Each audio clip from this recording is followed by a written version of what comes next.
All right, in this section, we're going to look at next steps to put all of these new resources and tools into action. I'm Brooke Gill, the Director of Family Engagement for the Pritchard Committee, and today I'm with Andrea Jackson. Andrea, you want to introduce yourself? Hi, Brooke. I am the Community Engagement Coordinator for the Pritchard Committee. I also serve on SBDM at a school here in Fayette, and I work with our Equity Coalition, amongst a few other things. But thanks for having me. Yes. So we're going to go through some tips and tools for next steps, and Andrea is just going to share some insight that she has from working in this environment for a while and also on the district level for Fayette County before her position here at Pritchard.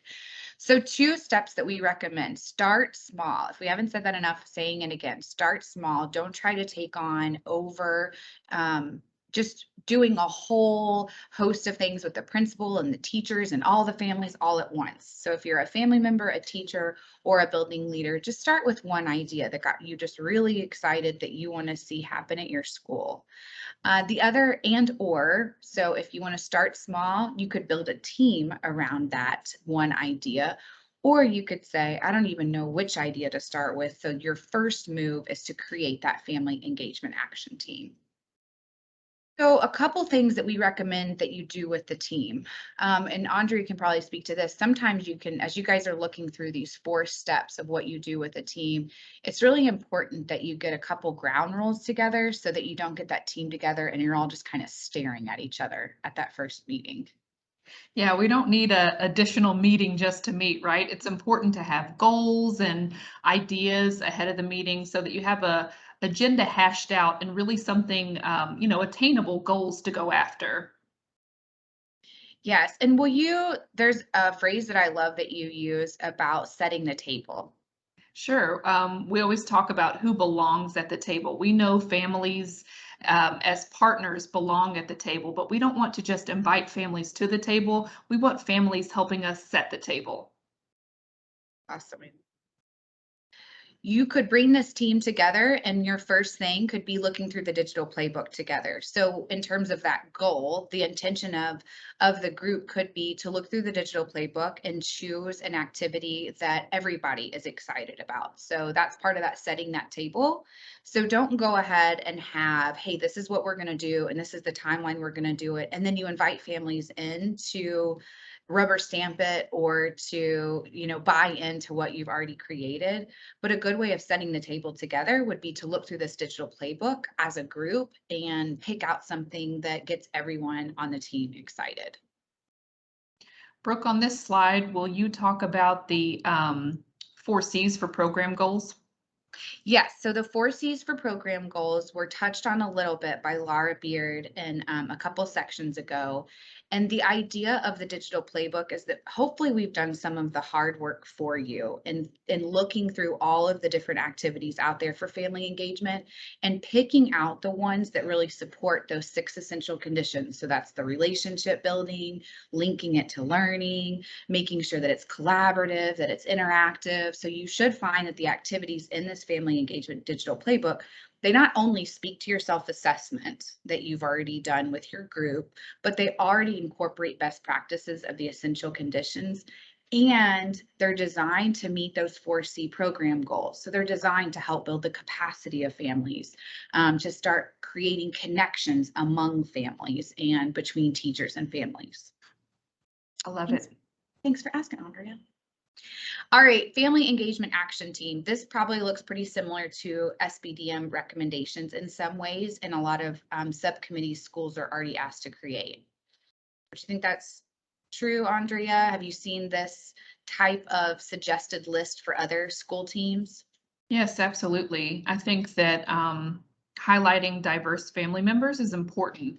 Diversity is not just exclusive to racial diversity. We want to make sure that we have good representation from moms, dads, grandparents, just significant people in these students' lives that can be a part of the decision making. Absolutely. And thinking about different grade levels too.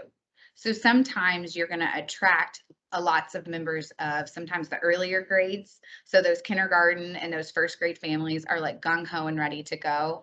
But you may not have a lot of representation from the fifth grade families. And that becomes even more complicated when you look at middle and high schools. But you have a child in high school and one in elementary school, and engagement looks very different for those two kids, I'm sure. Yeah, absolutely it does. But I think that it's equally as significant for the students, for us as family members to remain engaged. K through 12, and my student is going to need me on into post-secondary. All right, great. So you can see, in addition to the families, you're looking for a couple classroom teachers. We also had a recommendation. I thought this was a great recommendation from a educator at Moorhead who teaches students that are studying to be teachers. So they're in teacher preparation programs. And she said teachers would love to be part of these family engagement teams so they can be getting some firsthand experience while they're studying in school about what it looks like to talk about real world, real time situations. So a good idea could be to reach out to a local university and ask if a student would like to join the team. All right, let's work smarter, not harder. Andre, you could speak to this one too. You may already have team fatigue. So we hear a lot when anything new comes down the pipeline from the Kentucky Department of Education or from different district goals. Make a new team, make a team, make an equity team, make a trauma-informed team, and you already have your SBDM and your PTA. So a little bit about how family engagement could become the work of an existing team. Yeah, I think it's important that, you had a earlier slide that mentioned reaching out to families that are least likely to engage. It's really important to pull in families that aren't part of something yet. I giggled with a friend when I was asking about a frisky group, and she said, "Oh, I'm a part of that too." And I said, "How can you do everything?" So I think that we need to recognize who in our school just needs that little pat on the shoulder to say, "Hey, would you like to be a part of this?" And most of the time, I think the answer is yes, because people are just waiting to be asked to join whatever group it is, or if it's not SBDM, it can be any leadership team where family voice is needed. Yeah. And I think that's where we can get creative. So like your friend is on probably all of these different teams for her school. And sometimes you find that you've got the same handful of teachers and parents that always raise their hand. And it could really just be one committee because they're on all of the committees. And so that's great. We really need those leaders and those teachers who are passionate about serving in these roles.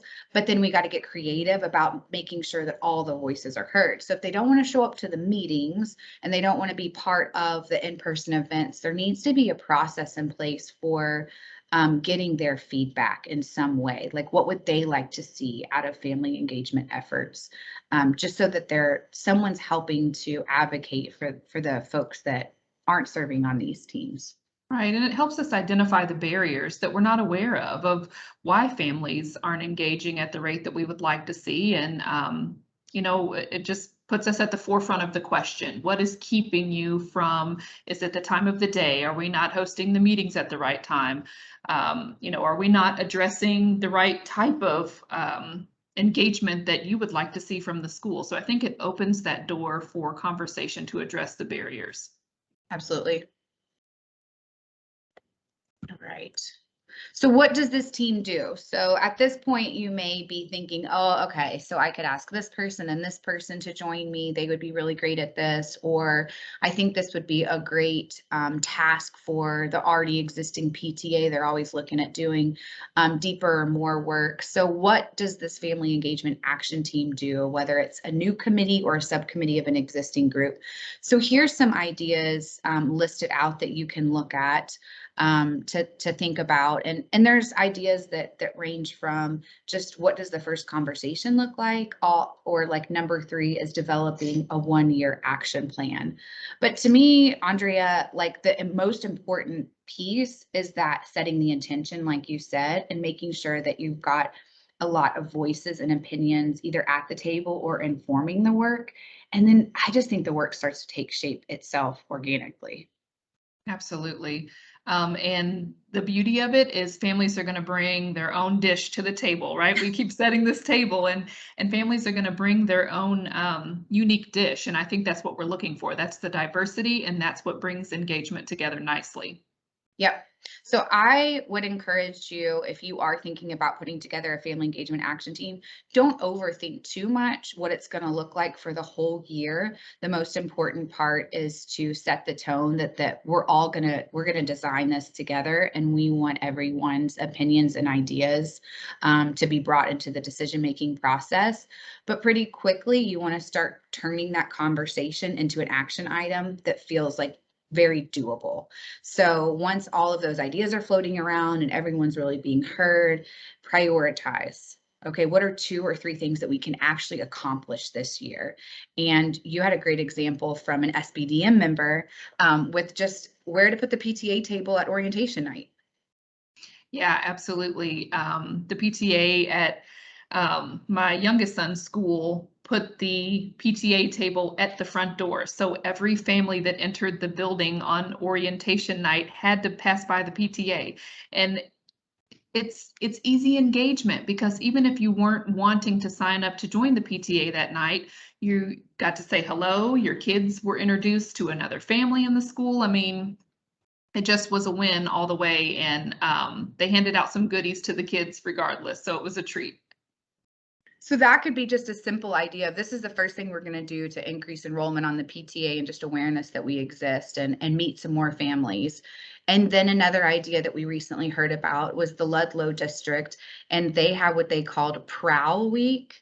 And it was parents reflecting, I'm going to get welcoming learners, or I can't remember what the acronym stood for, but it was a great idea. It was a little bit bigger, but the family engagement team set aside a whole week before school started to make those connection calls with all of the families, to speak with them and introduce themselves. And they also scheduled map testing before school started so that they could talk about the map scores with the families during that conversation. So PTA table at the front door, all the way to a whole week of activities.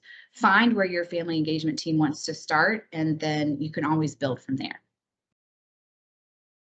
All right, so the next step is ready, set, go. Thanks, Andrea, for joining. There are so many ways to go from here. You can create that family engagement action team, or at least get one other person together to get started. Pick a strategy you really love from the digital playbook and see if you can implement it in your classroom through the PTA or across your school. We also have SMART goals as an idea. Many of us are familiar with SMART goals, maybe too familiar, but SMART goals are a great way to just get it out in one sentence. So on your in your learning packet, I want you to take a minute. You don't have to fill out all of the different options, but there is a space where you could think about starting with the family engagement action team.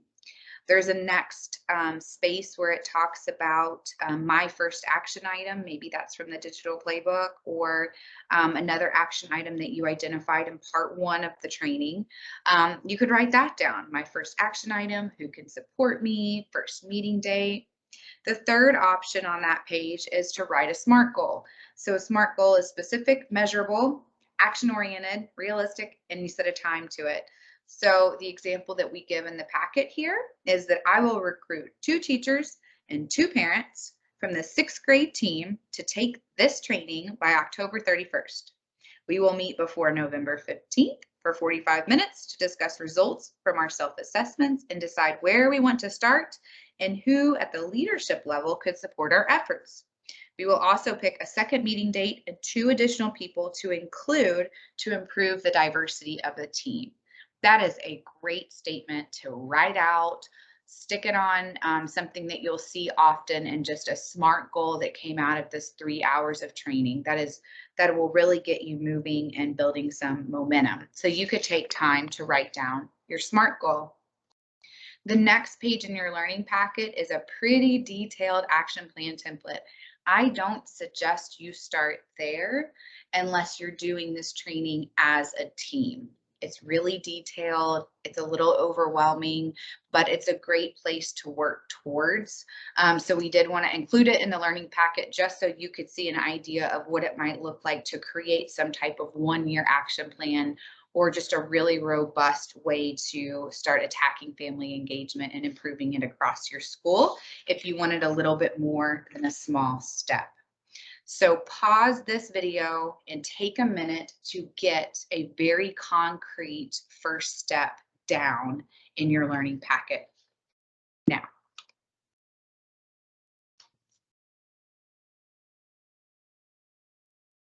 Okay, so I'm going to end with just a review of all of the great tools that you've picked up across these 3 hours of training. I can't believe we covered this many in 3 hours. I hope that you're full of excitement and not overwhelmed by all of your tools. You've got many video examples of effective family engagement to pull from. All of those are linked in your learning packet. You also have access to the PowerPoints. You've got family engagement defined and research highlights. These are really handy if you're trying to explain what you intuitively know to be true. What is the definition of family engagement? What does it mean?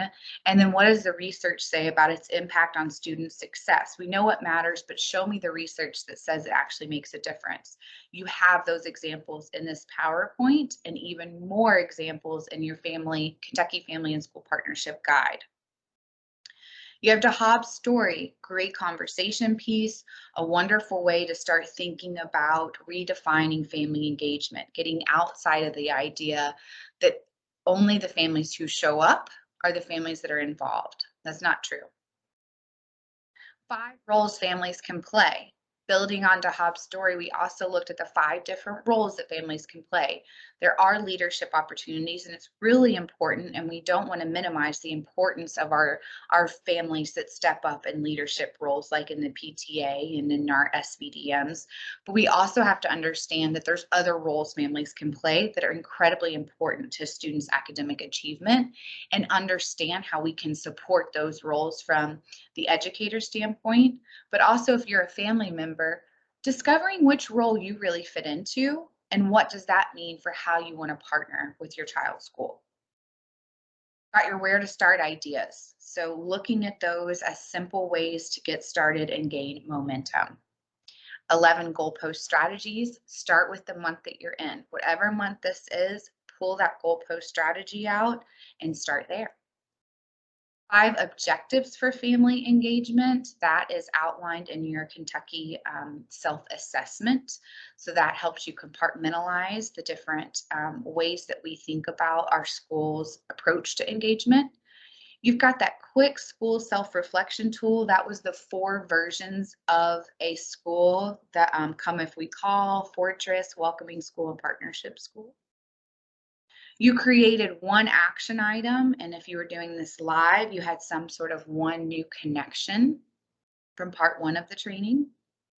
Then you did your self-assessment, so you have an idea of how you scored yourself across those 5 objectives, and hopefully you have the opinion of at least 2 other perspectives to look at with that self-assessment. You analyzed and reflected on that self-assessment, and you can share with your school team what you discovered through that self-assessment. You've got the dual capacity building framework image. That is a great image to think about in terms of the challenges, conditions, how we evaluate, set up programming with the end in mind with the 4 C's for program development. And then it ends, if you'll remember, with the different roles that teachers and families can play. You took one concrete family touch point and you aligned it with 6 conditions for effectiveness. So you have that tool in your toolbox. You've got instructions on how to build and organize a family engagement action team. And finally, you just created a personal action plan or step for your school.